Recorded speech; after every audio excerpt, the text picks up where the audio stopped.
ជំរាបសួរសួស្តីបងប្អូនអរគ្នាស្វាគមន៍មកកាន់ Channel ស្រៀនវិញហោបាទវីដេអូមុនខ្ញុំបានបង្រៀនអ្នកនរគ្នាពីរបៀបបញ្ចូលលុយទូរស័ព្ទតាមរយៈ App ធនាគារ Eslida Mobile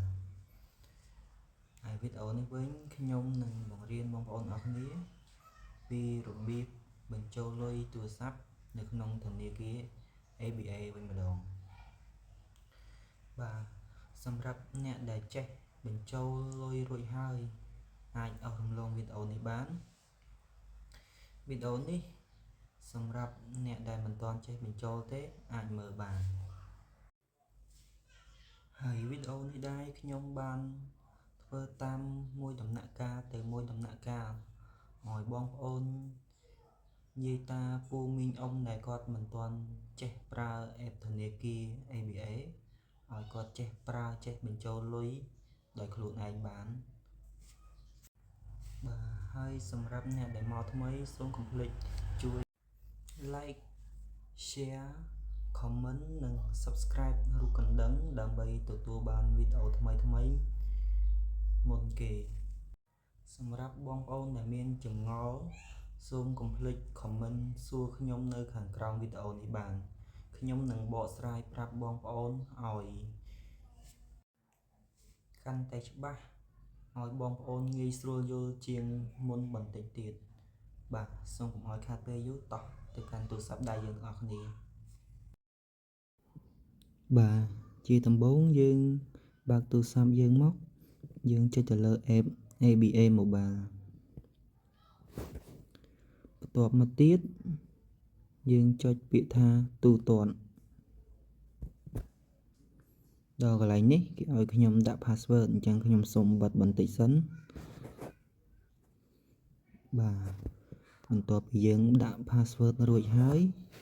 យើងអុសមកក្រោមបន្តិចដល់កន្លែងនេះគេដាក់ពាក្យថាបញ្ចូលលុយទូរស័ព្ទចុចទៅលើនឹងមួយមកហើយអុសឡើងលើបន្តិចដល់កន្លែងនេះមានពាក្យថាស្វ័យប្រវត្តិនិងពាក្យថា PIN បើចូលពាក្យថា PIN នេះវិញយើងមាន2 step នៅជ្រើសរើសចុច step លេខទូរស័ព្ទនេះមកគេមាន load កន្លែងដាក់យើងទិញកាតបើបងប្អូនប្រើកាតទូរស័ព្ទផ្សារខាតដាក់ផ្សារខាតបងប្អូនប្រើមិត្តហ្វូនដាក់មិត្តហ្វូនបើបងប្អូ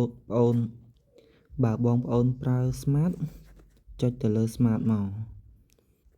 បន្ទាប់ពីចុចរួចហើយ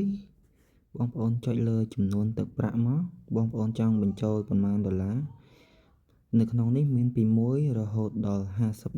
$50តែខ្ញុំអត់បញ្ចូលកន្លែងនេះទេគ្រាន់តែឧទាហរណ៍បងប្អូនមើល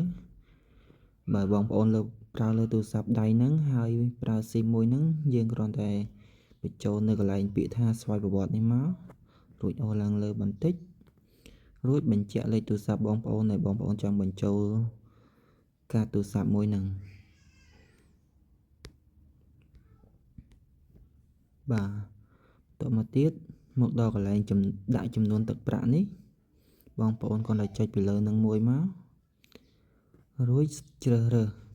នៅក្នុងនេះមានចំនួន50សេនរហូតដល់$10អញ្ចឹងខ្ញុំជ្រើសរើសយកបញ្ចូល$1ខ្ញុំចុចពីលើហ្នឹងមក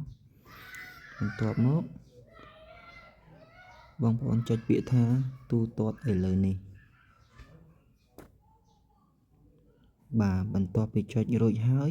វានឹងលោតចេញមកផ្ទាំងបែបនេះបងប្អូនរើសយកពាក្យថាបញ្ជាក់បន្ទាប់មកដល់កន្លែងនេះបងប្អូនត្រូវដាក់ password អញ្ចឹងខ្ញុំសូមដាក់ password សិនខ្ញុំសូមបិទបន្តិចសិនបាទរួចរាល់ហើយពេលនេះយើងបានបញ្ចូលលុយទូរស័ព្ទបានជោគជ័យហើយបាទវីដេអូខ្ញុំក៏ឈានមកដល់ទីបញ្ចប់ដែរពីខ្ញុំបាទស្រៀនមេងហូសូមអរគុណសូមជម្រាបលា